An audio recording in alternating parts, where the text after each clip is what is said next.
ఏం సార్ అట్లా క్లారిటీ వస్తుంది ఇది? నెంబర్లు తీసుకో. అరే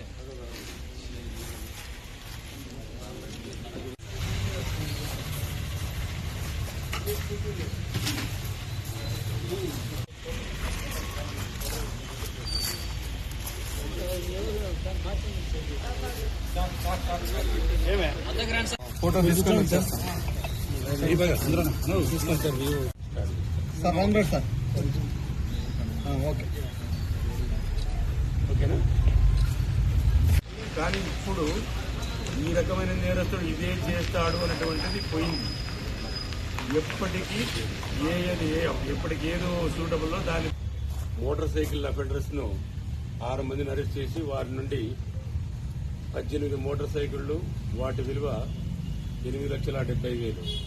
ఇదేమంటే మనకు మడక్సిరా ప్రాపర్లో హోటల్ దగ్గర మోటార్ సైకిల్ పెట్టి భోజనానికి పోయి వచ్చే లోపల మోటార్ సైకిల్ దొంగతనం జరిగింది. అదేవిధంగా